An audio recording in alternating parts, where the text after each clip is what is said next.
माझं नाव केतकी देशपांडे आहे आणि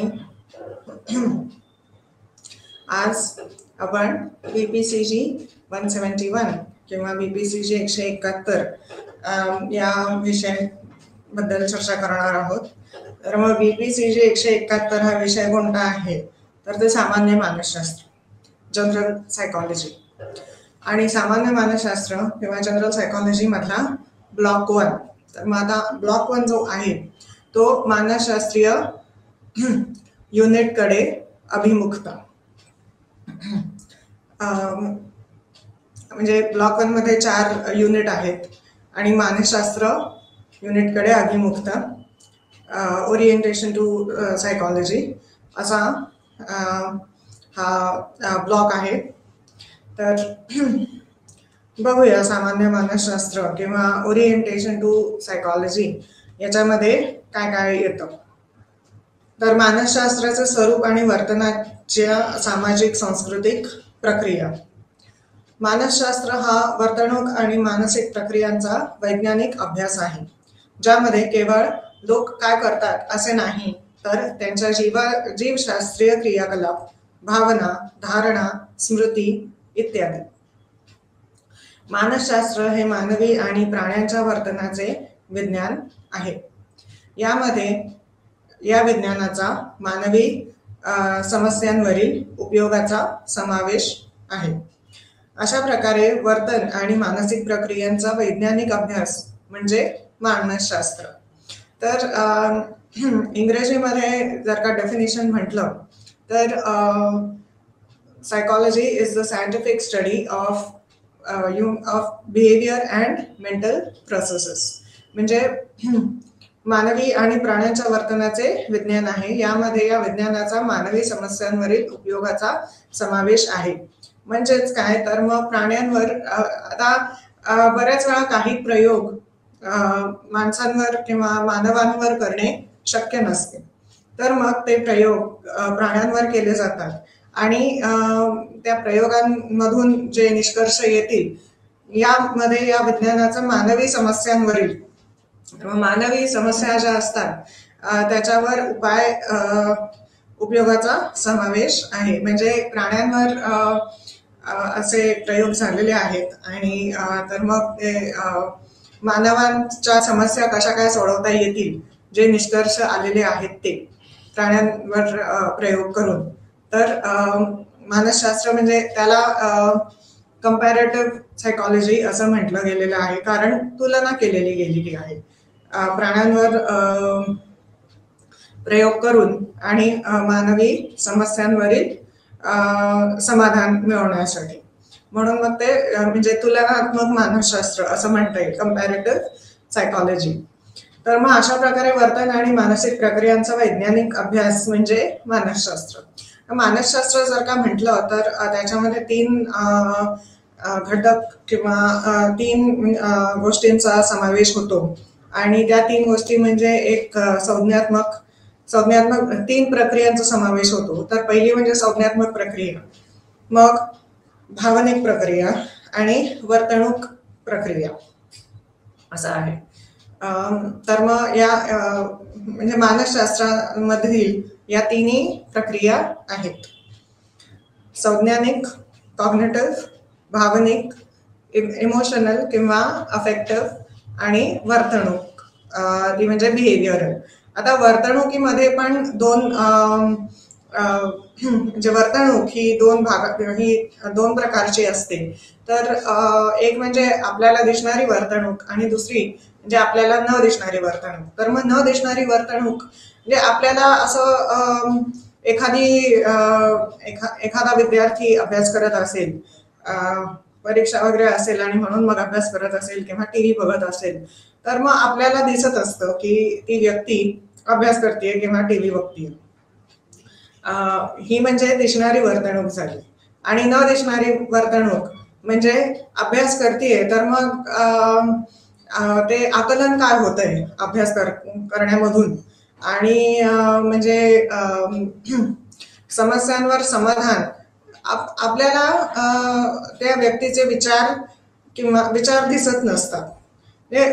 एखादी व्यक्ती विचार करत असेल हे दिसू शकतं, पण त्या व्यक्तीचे विचार दिसू शकत नाहीत. तर मग ते विचार ही जी हा जो घटक आहे ते म्हणजे न दिसणारी वर्तणूक. तर मग वर्तणुकीचे 2 प्रकार आहेत. एक म्हणजे दिसणारी, त्याला ओव्हर्ट किंवा ऑब्झर्वेबल असं म्हटलं गेलेलं आहे इंग्लिशमध्ये, आणि दुसरी म्हणजे कोव्हर्ट किंवा हिडन. तर मग न दिसणारी वर्तणूक, किंवा एखादी व्यक्ती झोपली असेल आणि आपल्याला ती व्यक्ती काय स्वप्न बघत असेल हे आपल्याला दिसू शकत नसतं. तर मग ते दिसणारी आणि न दिसणारी, किंवा आपण कोणत्या प्रकारे विचार करतोय, आपण म्हणजे भाषेचं वाक्यरचना कशी करतोय हे आपल्याला म्हणजे दिसू शकत नसतं. ती म्हणजे न दिसणारी वर्तणूक. तर वर्तणुकीचे 2 प्रकार, दिसणारी आणि न दिसणारी. तर मानसशास्त्र हे मानवी आणि प्राण्यांच्या वर्तनाचे विज्ञान आहे. यामध्ये या विज्ञानाचा मानवी समस्यांवरील उपयोगाचा समावेश आहे. अशा प्रकारे वर्तन आणि मानसिक प्रक्रियांचा वैज्ञानिक अभ्यास म्हणजे मानसशास्त्र. आणि मानसशास्त्रामधील 3 म्हणजे मानसिक प्रक्रिया ज्या असतात ते 3 आहेत. ते म्हणजे संज्ञात्मक किंवा संज्ञानिक, कॉग्निटिव्ह, भावनिक आणि वर्तणूक. मग मानसशास्त्रज्ञ समजून घेण्याचा प्रयत्न करतात आणि आजच्या जीवनातील समस्या सोडवण्यासाठी मदत करतात. म्हणून मानसशास्त्राच्या अनेक शाखा उदयास येत आहेत. उदाहरण, इंटरनेट वापराशी संबंधित वर्तणुकीशी संबंधित समस्या समजून घेण्यासाठी आणि त्यांना सामोरे जाण्यासाठी सायबर मानसशास्त्राची शाखा उदयास आलेली आहे. सैद्धांतिक शाखेत विकासात्मक मानसशास्त्र मानवी जीवनातील विविध विकासात्मक टप्प्यांबद्दल चर्चा करते. म्हणजे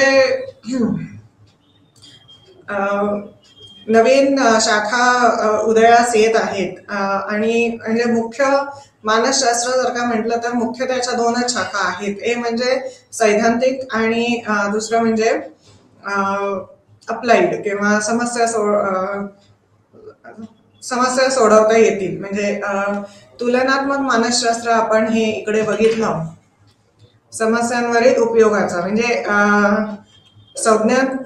सैद्धांतिक शाखेमध्ये सिद्धांत निर्माण केले जातात प्रयोग करून किंवा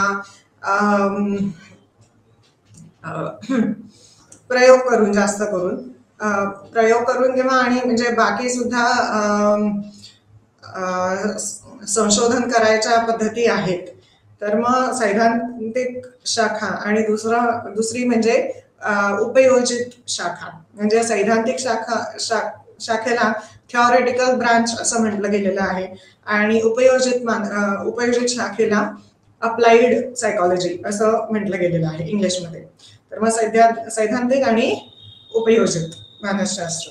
आता सैद्धांतिक शाखेमध्ये विकासात्मक मानसशास्त्र मानवी जीवनातील विविध विकासात्मक टप्प्यांबद्दल चर्चा करते. म्हणजे विकासात्मक डेव्हलपमेंट. मग म्हणजे आता जे आहे आपण सैद्धांतिक शाखेबद्दल विचार करतोय. सैद्धांतिक शाखेमध्ये कोणत्या कोणत्या शाखा आहेत ते आपण बघतोय.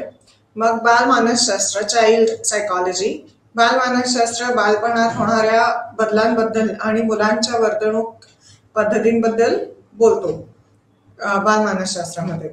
सामाजिक मानसशास्त्र, सोशल सायकॉलॉजी, एखाद्या व्यक्तीचा समूह आणि समूहाचा वैयक्तिक वर्तनावर होणारा परिणाम अभ्यासण्याचा प्रयत्न करते.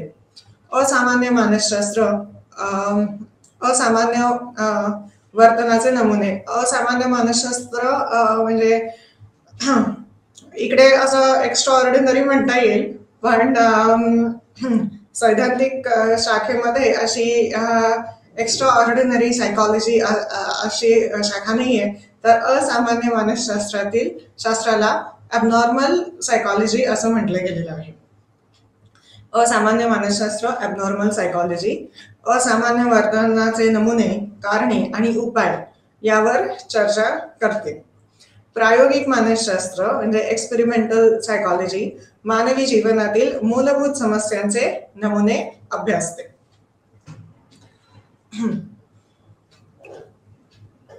मग म्हणजे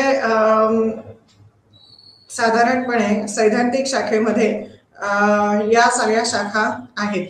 ते म्हणजे विकासात्मक मानसशास्त्र, बाल मानसशास्त्र म्हणजे विकासात्मक डेव्हलपमेंटल सायकॉलॉजी, बाल मानसशास्त्र चाइल्ड सायकॉलॉजी, सामाजिक मानसशास्त्र सोशल सायकॉलॉजी, मग असामान्य मानसशास्त्र ॲबनॉर्मल सायकॉलॉजी आणि प्रायोगिक मानसशास्त्र एक्सपेरिमेंटल सायकॉलॉजी.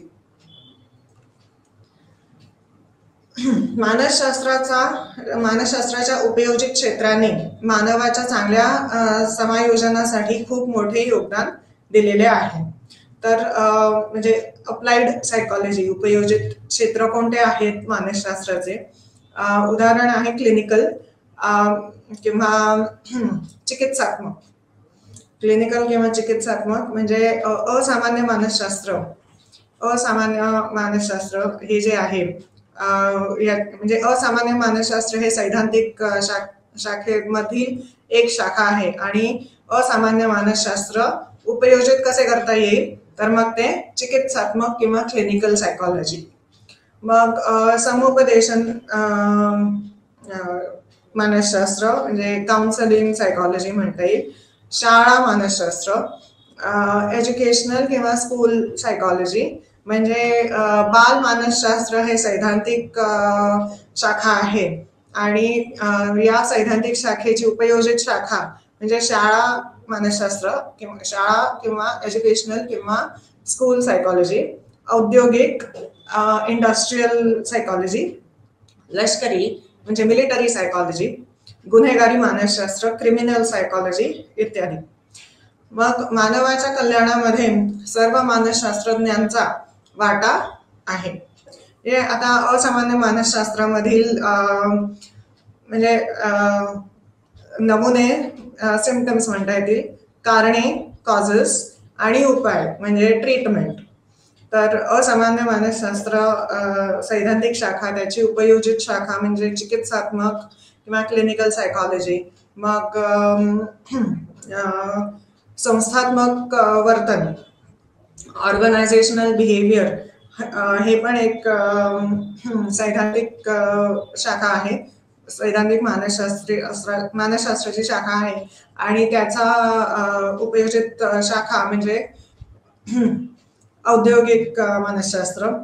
मग तर समुपदेशन शाळा आणि बाल मानसशास्त्र त्याची शाळा उपयोजित मानसशास्त्र हे मानवाच्या कल्याणामध्ये सर्व मानसशास्त्रज्ञांचा वाटा आहे. तर मग मानसशास्त्राच्या उपयोजित क्षेत्राने मानवाच्या चांगल्या समायोजनासाठी खूप मोठे योगदान दिलेले आहे. मग मानसशास्त्र हे नैसर्गिक तसेच सामाजिक विज्ञान मानले जाते. नॅचरल पण आहे आणि सोशल म्हणजे सामाजिक सोशल सायकॉलॉजी ही तर एक शाखा आहेच, सैद्धांतिक शाखा. मग कल्चरल सायकॉलॉजी किंवा सांस्कृतिक असं कल्चरल सांस्कृतिक असं म्हणता येईल. मानसशास्त्र हे नैसर्गिक तसेच सामाजिक विज्ञान मानले जाते. मानसशास्त्रीय विचारांच्या प्रमुख शाळा म्हणजे संरचनावाद, कार्यवाद, संरचनावाद स्ट्रक्चरलिझम, कार्यवाद बिहेवियरिझम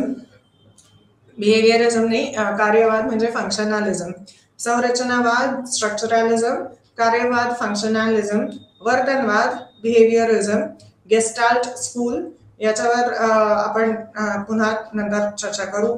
गेस्टाल्ट स्कूल म्हणजे काय? मानसशास्त्रज्ञ सायंटिफिक सायकॉलॉजी, मानवतावादी ह्युमॅनिस्टिक मानवतावादी शाळा ह्युमॅनिस्टिक स्कूल किंवा पर्स्पेक्टिव्ह आणि संज्ञानात्मक मानसशास्त्र, संज्ञानात्मक म्हणजे कॉग्निटिव्ह सायकॉलॉजी. तर समकालीन मानसशास्त्र बहुविध आहे. विविध स्तरांवर वर्तणूक स्पष्ट करणारे अनेक दृष्टिकोन किंवा विविध दृष्टिकोनांद्वारे ते वैशिष्ट्यीकृत वैशिष्ट्यीकृत आहे.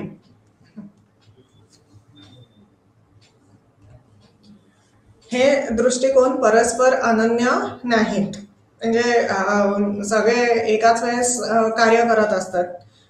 कारण एकाच वेळेस किंवा कोणत्याही वेळेस एखादी व्यक्ती असेल, ती सामाजिक घटक पण असते आणि नैसर्गिक घटक पण असते. तर प्रत्येक म्हणजे हे दृष्टिकोन परस्पर अनन्य नाहीत. प्रत्येक मानवी कार्याच्या जटिलतेबद्दल मौल्यवान अंतर्दृष्टी प्रदान करते. संज्ञानात्मक दृष्टिकोन विचार प्रक्रियांचा उपयोग मानसशास्त्रीय कार्यांसाठी केंद्र म्हणून करते. मानवतावादी दृष्टिकोन मानवी कार्यप्रणालीला वाढण्याची, उत्पादक बनण्याची आणि मानवी क्षमता पूर्ण करण्याच्या इच्छेद्वारे वैशिष्ट्यीकृत म्हणून पाहतो. ते म्हणजे ह्युमॅनिस्टिक पर्स्पेक्टिव्ह. मानवी कार्यप्रणाली वाढण्याची, कार्यप्रणाली फंक्शन्स किंवा कपॅसिटीज, कॅपेबिलिटी, उत्पादक बनण्याची, क्रिएटिव्ह प्रोडक्टिव्ह बनण्याची आणि मानवी क्षमता पूर्ण करण्याची. म्हणजे इंग्लिशमध्ये त्याला म्हणतात अचिव्हिंग द फुलेस्ट पोटेन्शियल. जी सगळी क्षमता आहे ती तुम्ही पूर्णपणे तुम्ही म्हणजे क्षमता तुमची वापरलेली आहे आणि त्याप्रमाणे तुम्हाला जे यश मिळालेलं आहे करण्याच्या इच्छेद्वारे वैशिष्ट्यीकृत म्हणून पाहतो. म्हणूनच त्याला मानवतावादी दृष्टिकोन असं म्हटलं गेलेलं आहे. मग आज मानसशास्त्रज्ञ अनेक विशिष्ट क्षेत्रात काम करतात, ज्यांचे स्वतःचे सिद्धांत आणि पद्धती आहेत. ते सिद्धांत विकसित करण्यासाठी आणि विशिष्ट डोमेनमधील, विशिष्ट शाखेमधील समस्या सोडवण्याचा प्रयत्न करतात. मानसशास्त्रातील काही प्रमुख क्षेत्रे आहेत ते संज्ञानात्मक, जीवशास्त्रीय, संज्ञानात्मक कॉग्निटिव्ह, जीवशास्त्रीय बायोलॉजिकल, आरोग्य हेल्थ, विकासात्मक डेव्हलपमेंटल, सामाजिक सोशल, शैक्षणिक एज्युकेशनल आणि शाळा म्हणजे स्कूल किंवा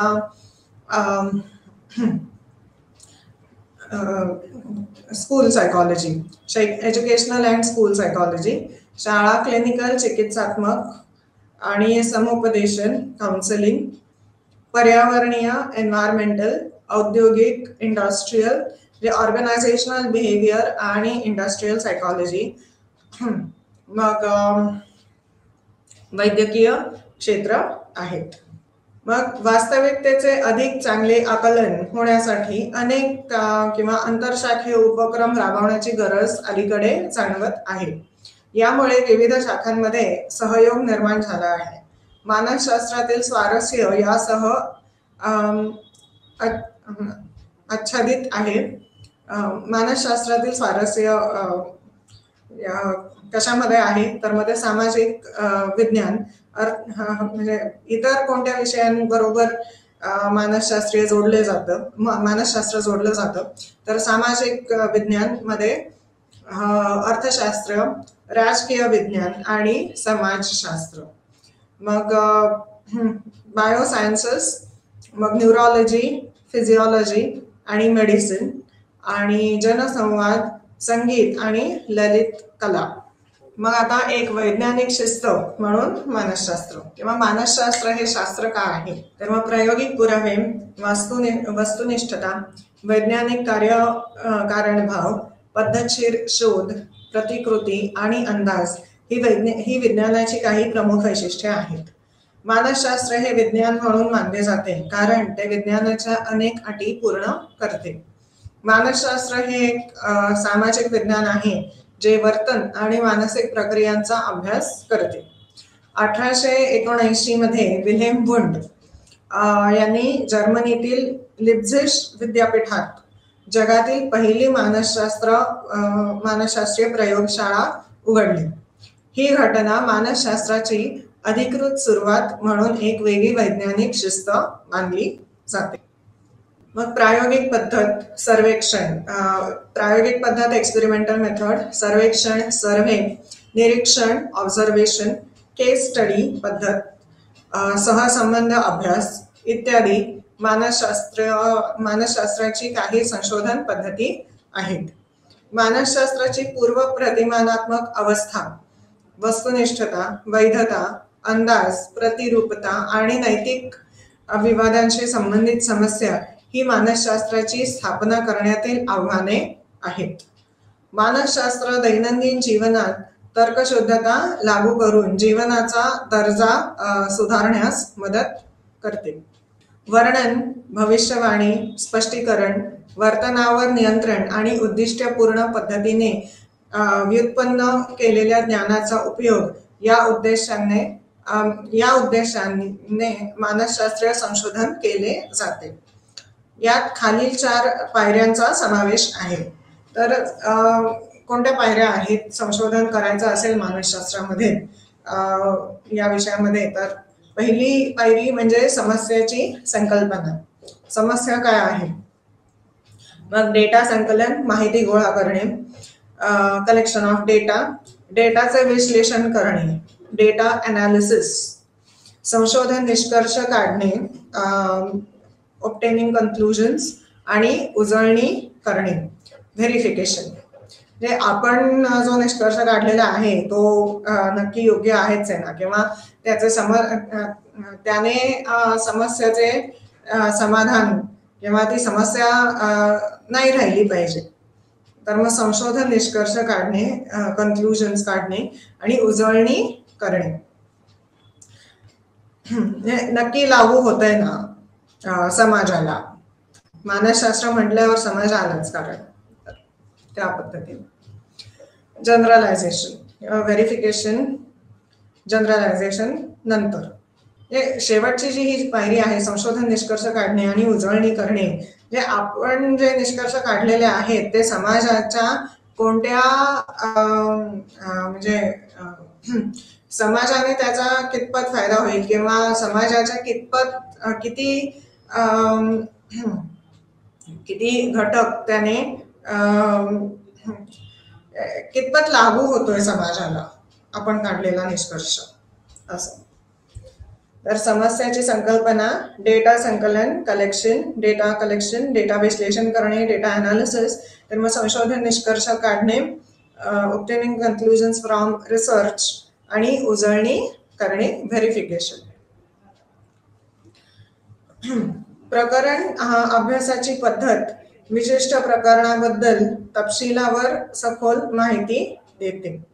या पद्धतींच्या वापराद्वारे गोळा केलेल्या डेटाचा परिमाणात्मक आणि गुणात्मक पद्धतींद्वारे विश्लेषण केले जाते. परिमाणात्मक पद्धती निष्कर्ष काढण्यासाठी सांख्यिकीय प्रक्रियेचा वापर करण्यास परवानगी देतात. स्टॅटिस्टिकल अनालिसिस केलं जातं.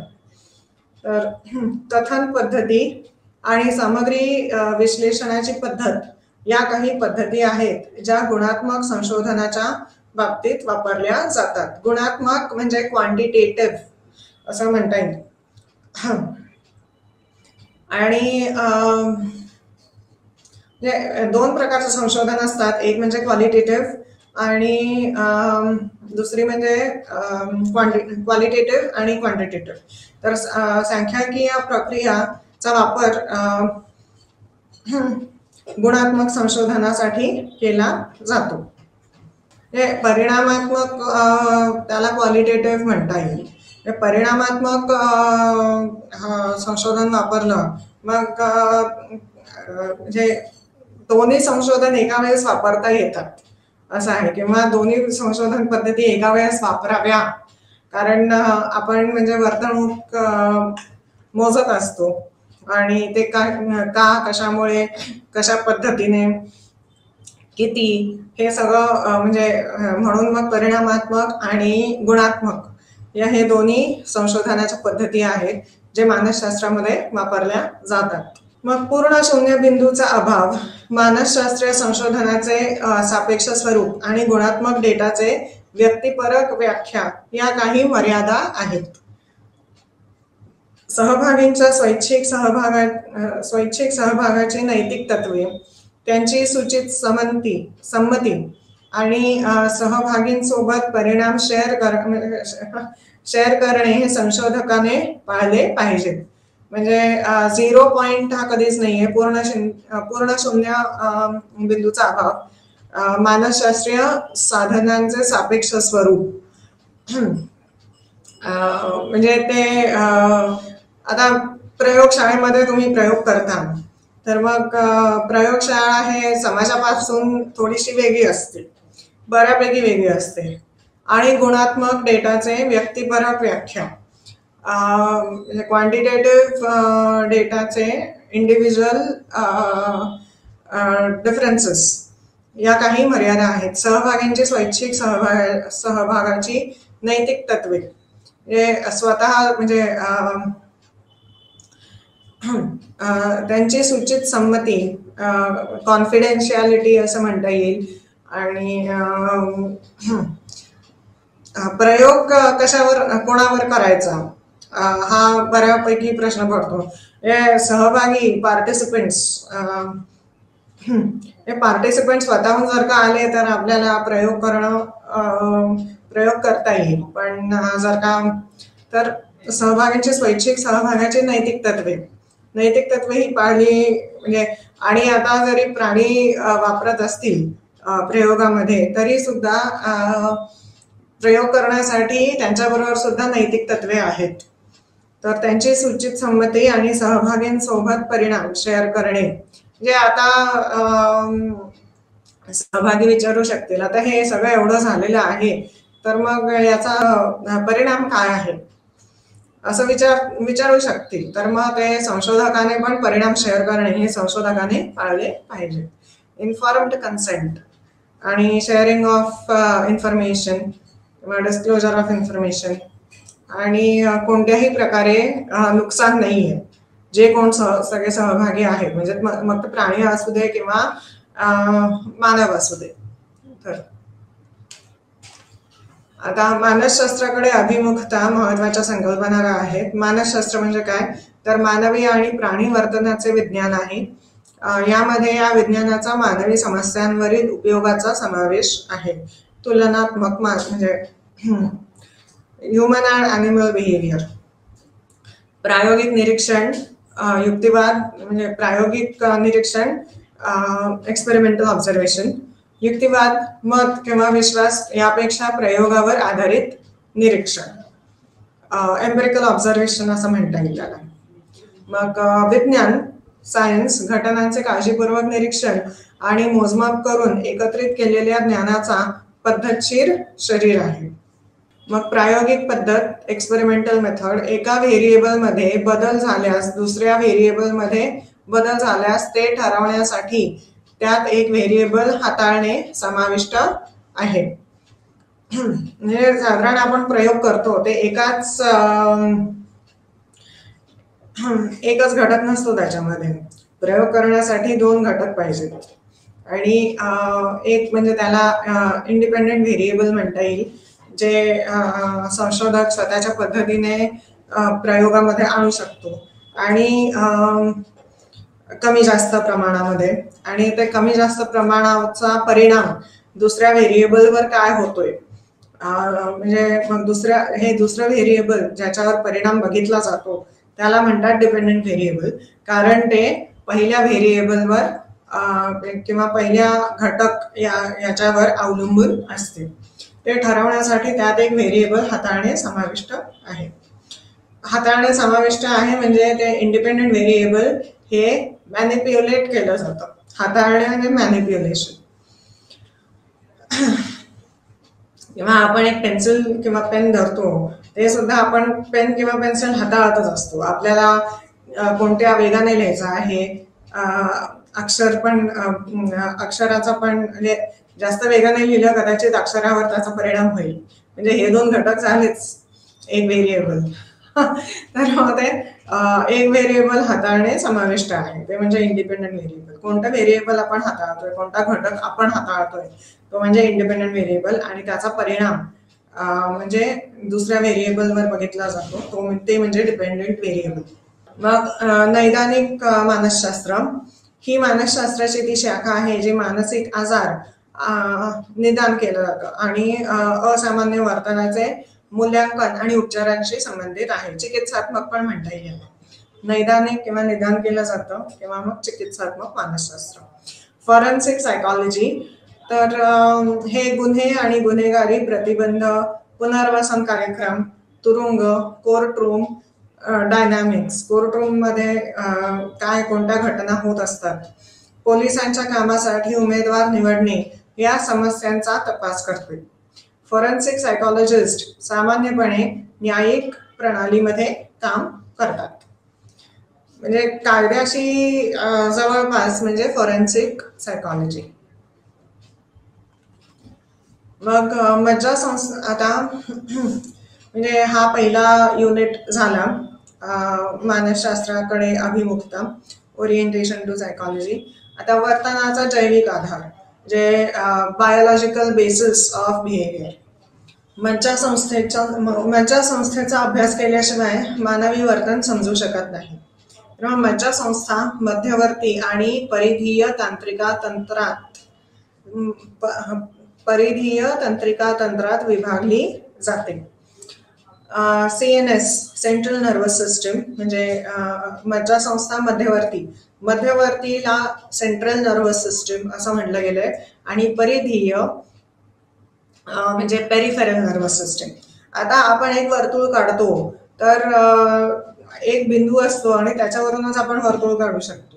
तर मग ती परिधीय तंत्रिका जी आहे ती त्याला म्हणूनच पेरिफेरल नर्वस सिस्टम म्हटलं गेलेलं आहे. तर आणि मध्यवर्ती म्हणजे सेंट्रल, तो बिंदू जो आहे ज्याच्यावरून आपण वर्तुळ काढतो ते म्हणजे तो मध्यवर्ती झाला आणि मध्यवर्ती मज्जासंस्था आहे म्हणूनच परिधीय मज्जासंस्था सुद्धा आहे. म्हणजे मध्यवर्ती सेंट्रल नर्वस सिस्टम आणि परिधीय म्हणजे पेरिफेरल नर्वस सिस्टम. हे आपण वर्तुळ काढतोय तर मग बिंदूपासून वर्तुळापर्यंतची सगळी जागा समाविष्ट असते. तर मग त्या जागेमध्ये जे येतं ती म्हणजे परिधीय मज्जासंस्था. CNS किंवा सेंट्रल नर्वस सिस्टम मध्ये मेंदू आणि पाठीचा कणा यांचा समावेश होतो. मेंदूमध्ये पुढचा मेंदू, मध्य मेंदू आणि मागील मेंदूचा समावेश असतो. आता PNS म्हणजे पेरिफेरल नर्वस सिस्टम मध्ये सोमॅटिक आणि autonomic nervous system ANS, autonomic nervous system ANS समाविष्ट आहेत. आता ANS मध्ये सिम्पॅथेटिक आणि पॅरासिम्पॅथेटिक मज्जासंस्थेचा समावेश होतो. म्हणजे दोन मज्जासंस्था आहेत मानवांमध्ये. एक म्हणजे मध्यवर्ती किंवा सेंट्रल नर्वस सिस्टम आणि दुसरी म्हणजे परिधीय किंवा पेरिफेरल नर्वस सिस्टम. आता मध्यवर्ती किंवा सेंट्रल नर्वस सिस्टम म्हटली तर मेंदू आणि पाठीचा कणा याच्यामध्ये समाविष्ट येतो सेंट्रल नर्वस सिस्टम मध्ये. आणि पेरिफेरल नर्वस सिस्टम मध्ये सोमॅटिक आणि ऑटोनॉमिक. मग सोमॅटिक म्हणजे शरीरावर आधारित आणि ऑटोनॉमिक म्हणजे काही प्रक्रिया आपोआप होत असतात. म्हणजे भूक लागणे किंवा झोप येणे हे आपोआप असतं किंवा पचन प्रक्रिया सुद्धा ती आपोआप होत असते. जोपर्यंत आपण श्वास घेऊ शकतो तोपर्यंत पचनक्रिया ही चालूच राहत असते. ते म्हणजे बऱ्यापैकी ऑटोमॅटिक आहे आणि म्हणून त्याला ऑटोनॉमिक नर्वस सिस्टम म्हणजे म्हटलं गेलेलं आहे. मग आता ही ऑटोनॉमिक नर्वस सिस्टम जी आहे ती सिम्पॅथेटिक आणि पॅरासिम्पॅथेटिक मज्जासंस्थेचा समावेश होतो. म्हणजे या दोन भागांमध्ये विभाजलेली आहे ऑटोनॉमिक नर्वस सिस्टम. तर सिम्पॅथेटिक जी आहे म्हणजे एक अशी खूप भीतीदायक किंवा डेंजरस परिस्थिती आली तर मग आपण त्या परिस्थितीचा सामना करू का पळून जाऊ हे ते सिम्पॅथेटिक नर्वस सिस्टम ठरवते. तर म्हणजे आणि ठरवते म्हणजे आपल्या क्षमता किती आहेत आपण त्या परिस्थितीशी लढू शकतो का आणि त्याचे परिणाम म्हणजे चांगले होतील का असं. तर मग ते सिम्पॅथेटिक नर्वस सिस्टीम जी आहे त्याला इमर्जन्सी सिच्युएशन मध्ये जी काम करते ती सिम्पॅथेटिक नर्वस सिस्टीम. आणि एकदा ती इमर्जन्सी परिस्थिती निघून गेली की मग आपल्याला जरा खुश होतं किंवा आपण थोडस एक म्हणजे आपल्याला खुशच होतं. तर मग ते खुश का होतं, मग ते पॅरासिम्पॅथेटिक नर्वस सिस्टीममुळे किंवा पॅरासिम्पॅथेटिक मज्जासंस्थेमुळे. जे इमर्जन्सी सिच्युएशन मध्ये आपण म्हणजे खूप वेगाने जर का पळायचं असेल तर हातापायांना जास्त रक्त पुरवठा होतो वगैरे, हे असं जे सगळं होतं ते सिम्पॅथेटिक नर्वस सिस्टीम मध्ये. आणि एकदा ती परिस्थिती पासून आपण पळून गेलेलो आहोत किंवा मग ती परिस्थितीच निघून गेलेली आहे, मग आपल्याला जे हुश्य वाटतं ते पॅरासिम्पॅथेटिक नर्वस सिस्टीम किंवा पॅरासिम्पॅथेटिक मज्जासंस्थेमुळे. म्हणजेच काय, थोडक्यात रिलॅक्सेशन रिस्पॉन्स किंवा रिलीफ रिस्पॉन्स जो येतो आपल्याला तो पॅरासिम्पॅथेटिक मज्जासंस्थेमुळे येतो. थोडक्यात म्हणजे मानवी मज्जासंस्था ही 2 प्रकारांमध्ये विभागलेली आहे. ती म्हणजे सेंट्रल नर्वस सिस्टीम किंवा मध्यवर्तीय मज्जासंस्था आणि दुसरी म्हणजे परिधीय मज्जासंस्था.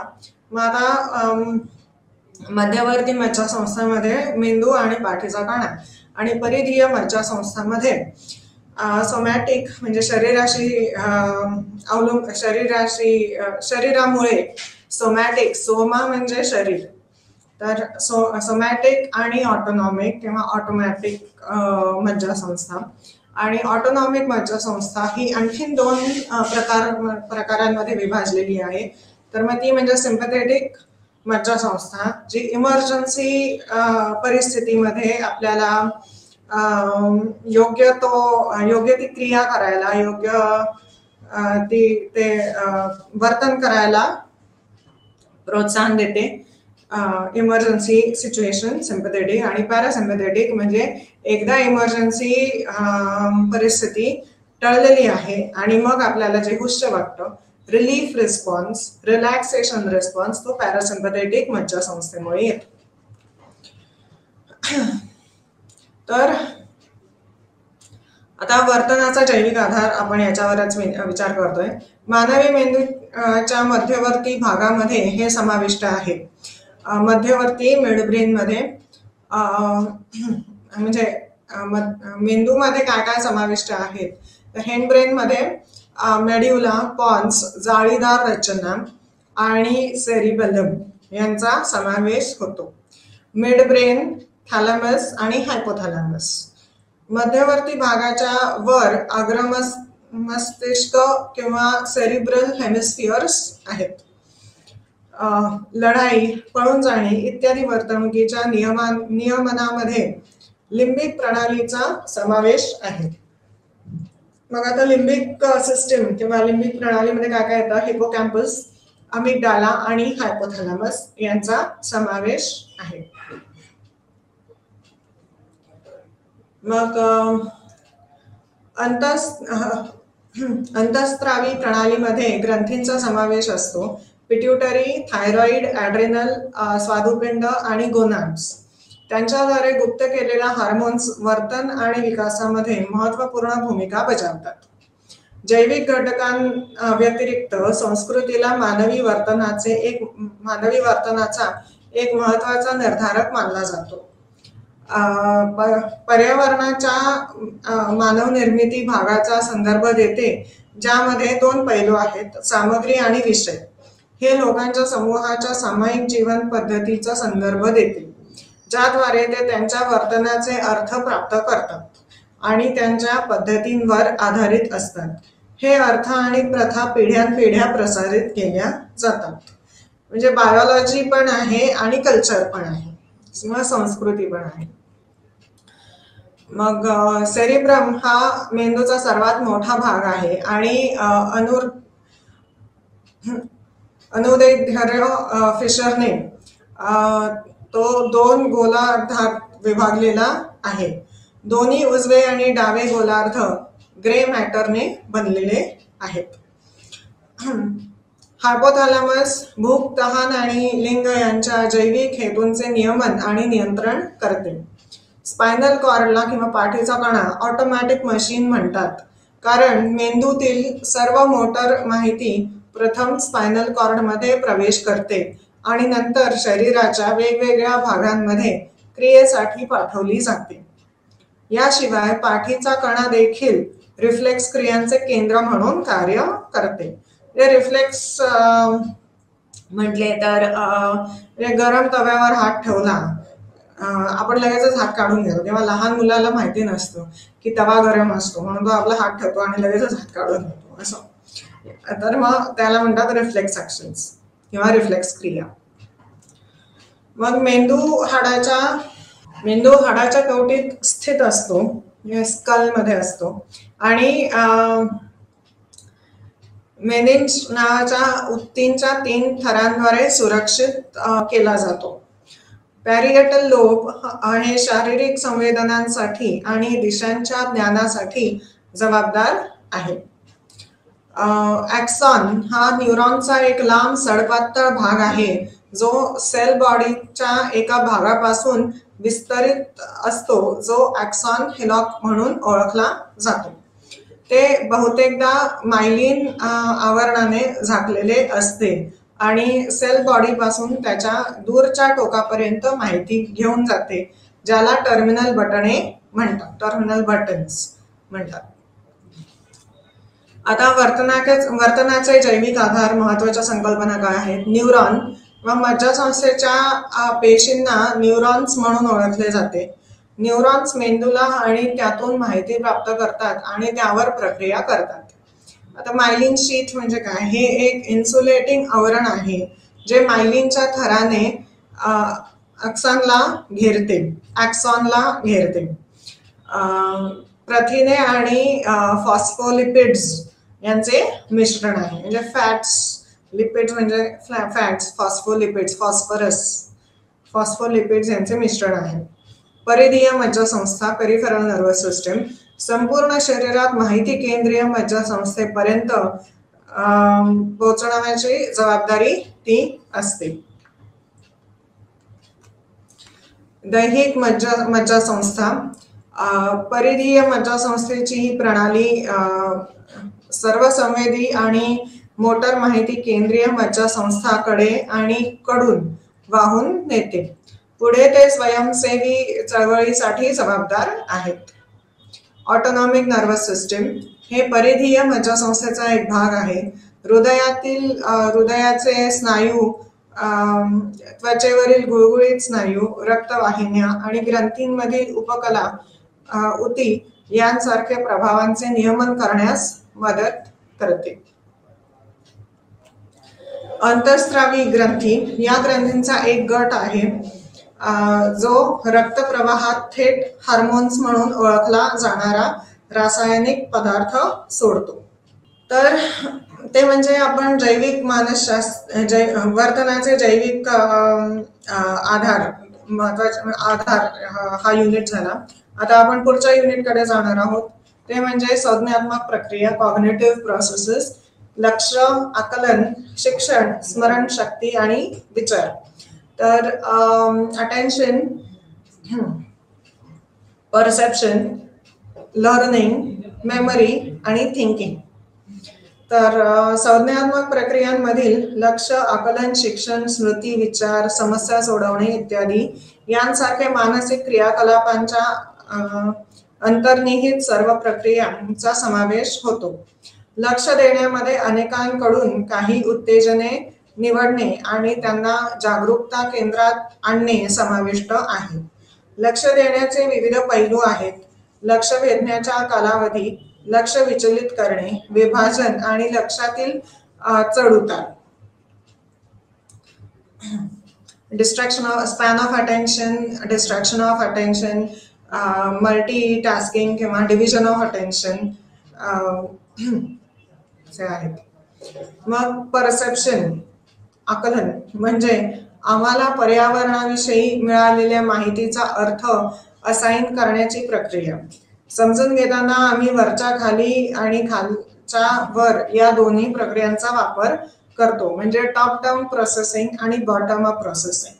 म्हणजे वरच्या खाली आणि खालच्या वर या दोन्ही प्रक्रियांचा वापर करतो.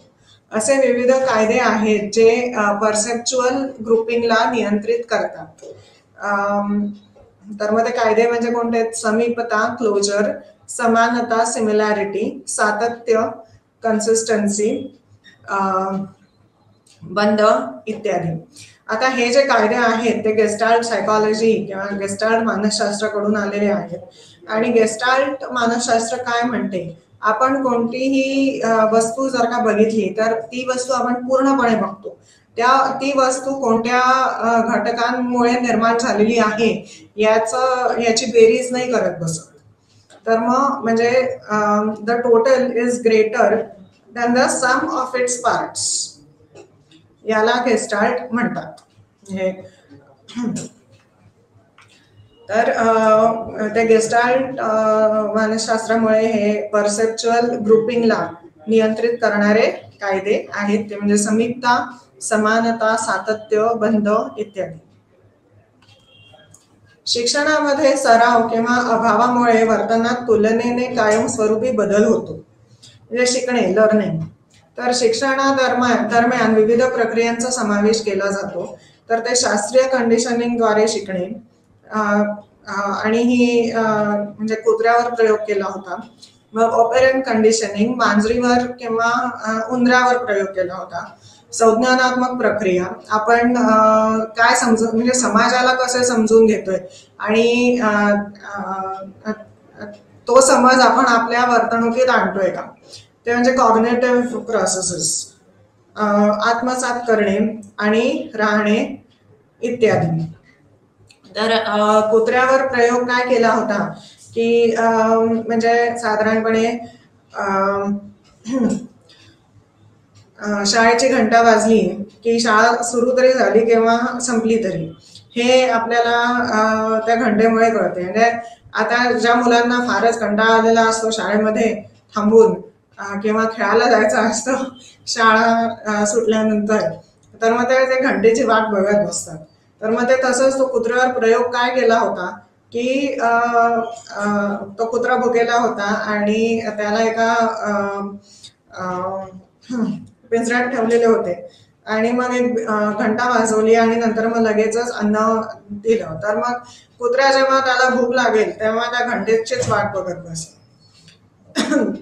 तो कुत्रा असं काहीच करू शकत नव्हता, म्हणजे फक्त घंटेची वाट बघत बसायचा.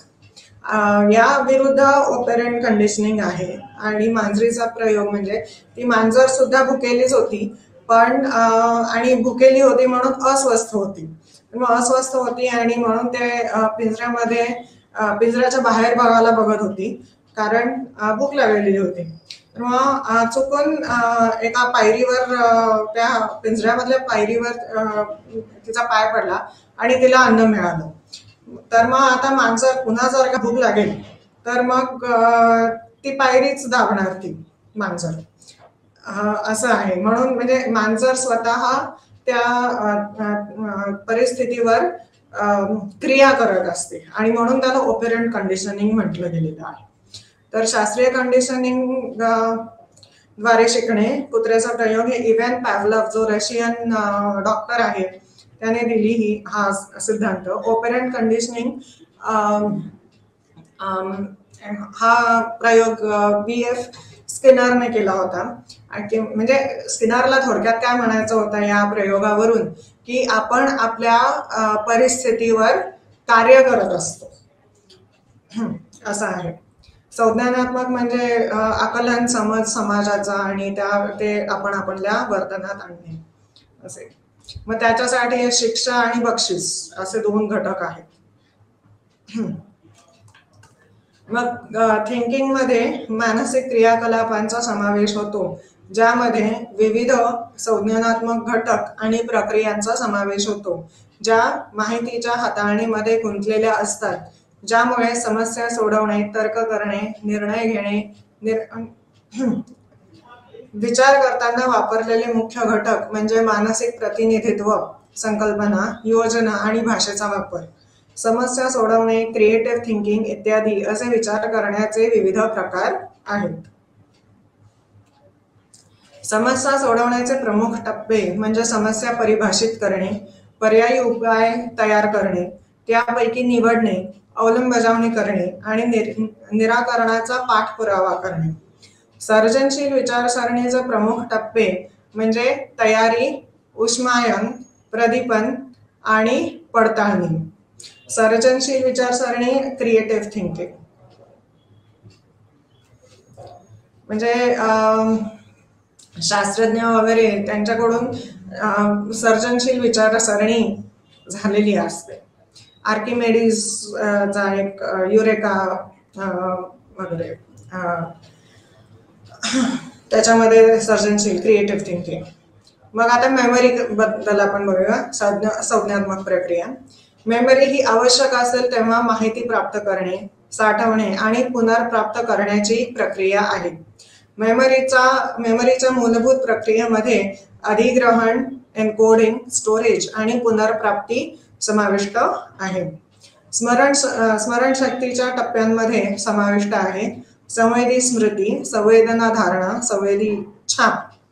शॉर्ट टर्म मेमरी, कार्यरत मेमरी ज्यामध्ये मर्यादित क्षमता असते आणि मर्यादित काळासाठी माहिती राखून ठेवते.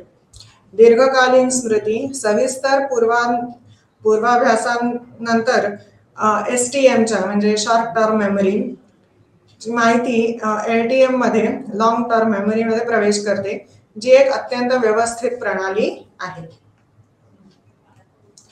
आता LTM मधील माहिती जवळजवळ कायमस्वरूपी ठेवली जाते.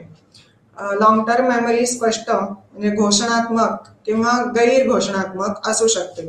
डिक्लेरेटिव्ह मेमरी एपिसोडिक असू शकते. जीवन अनुभवांशी संबंधित किंवा सिमॅन्टिक म्हणजे चिन्हे आणि चिन्हामध्ये एन्कोड केलेली माहिती.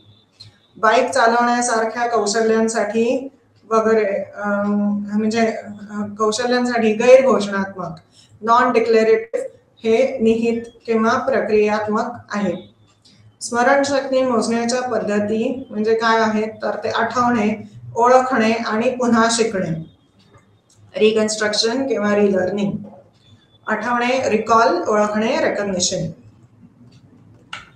आता ट्रेस डीके, ट्रेस डिस्टॉर्शन म्हणजे छाप म्हणतो आपण तो म्हणजे गंज चढतो. ट्रेस डीके म्हणजे काय, गंज चढतो. ट्रेस डिस्टॉर्शन तो गंज थोडासा डिस्टर्ब होतो. इंटरफरन्स म्हणजे आधीची माहिती प्रोएक्टिव्ह आधीची माहिती मुळे नंतरच्या माहितीमध्ये डिस्टर्बन्स होतो. आणि रेट्रोएक्टिव्ह म्हणजे नंतरच्या माहितीमुळे आधीच्या माहितीमध्ये डिस्टर्बन्स होतो. किंवा रिट्रायवल फेल्युअर म्हणजे आपल्याला आठवत नाही. यामुळे संग्रहित माहिती पुनर्प्राप्ती करण्यात अक्षमता म्हणजे विसरणे आहे. आता एबिंगॉसने विसरणे वक्र दिलेला आहे, फॉरगेटिंग कर्व.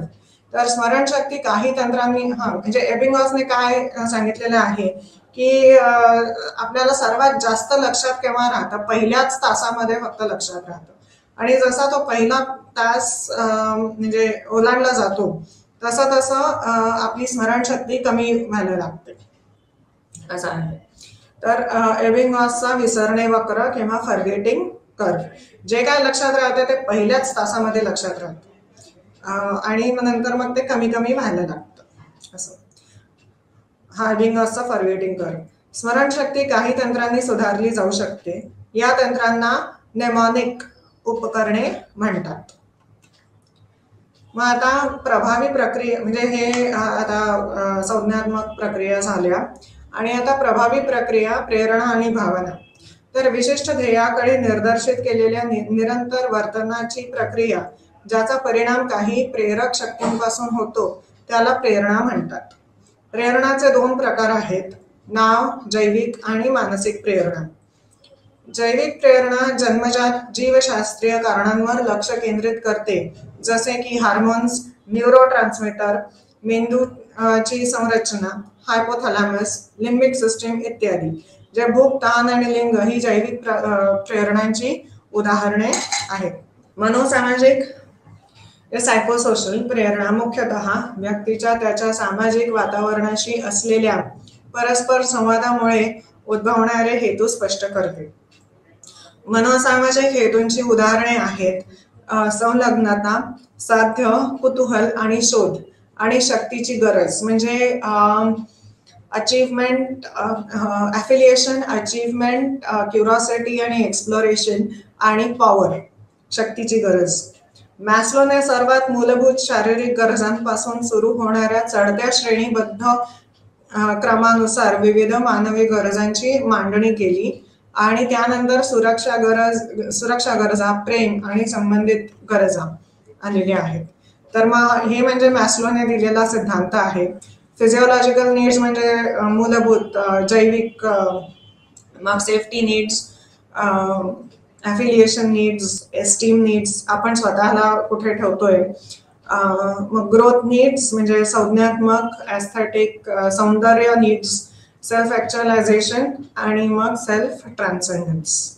याच्यामध्ये या सिद्धांतामध्ये नंतर संशोधन केलं आणि मग ती 8 टप्प्यांची झाली, 8 पायऱ्यांची झाली. आधी मूलभूत 5 पायऱ्या आहेत किंवा टप्पे आहेत. आता प्रेरणा म्हणजे काय? प्रेरणाशी संबंधित इतर संकल्पना म्हणजे निराशा आणि संघर्ष, फ्रस्ट्रेशन आणि अग्रेशन किंवा कॉन्फ्लिक्ट, म्हणजे अग्रेशन आणि फ्रस्ट्रेशन, अग्रेशन आणि कॉन्फ्लिक्ट. भावना ही उत्तेजित होण्याचा एक जटिल नमुना आहे ज्यामध्ये शारीरिक सक्रियता, भावनांची जाणीवपूर्वक जागरूकता आणि प्रक्रियेचे वर्णन करणारे विशिष्ट संज्ञानात्मक लेबल समाविष्ट आहे. मग आनंद, राग, दुःख, आश्चर्य, भीती इत्यादी सारख्या काही भावना मूलभूत असतात. ते सगळ्यांनाच, सगळ्या मानवांना असतात.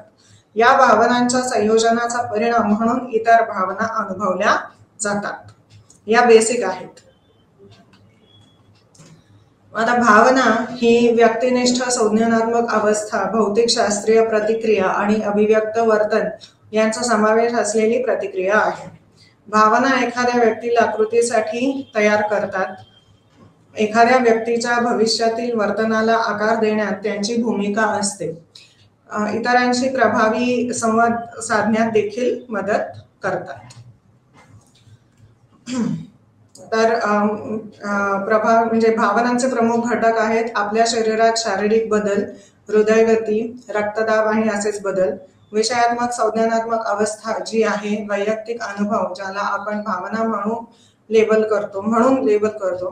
प्रकट वर्तन जे या अंतर्गत प्रक्रियांचे बाह्य चिन्ह आहेत. सेंट्रल आणि ऑटोनॉमिक नर्वस सिस्टीम भावनांचे नियमन करण्यात मोठी भूमिका बजावतात.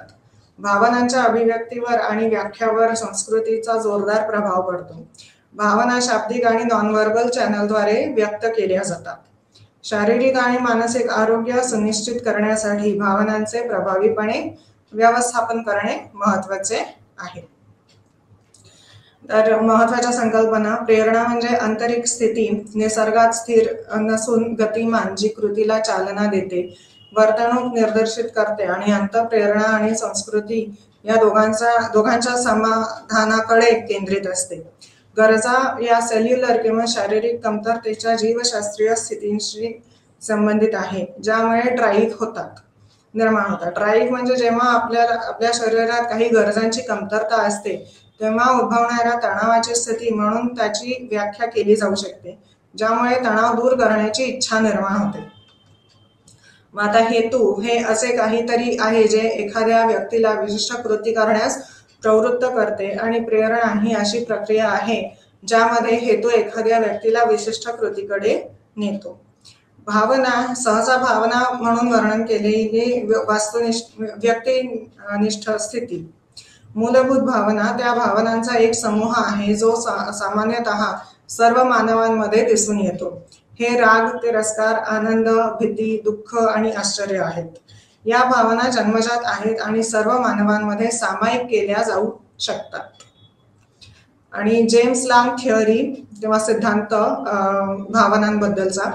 फिजिओलॉजिकल अराउझल भावनिक अनुभवाकडे नेतो. सिद्धांतानुसार भावना खालील चरणांमध्ये जाणवते आणि अनुभवली जाते. तर पर्यावरणीय प्रभाव, घटना, नंतर शारीरिक बदल आणि नंतर मानसशास्त्रीय अनुभव. तर आपण पुन्हा भेटूया. धन्यवाद.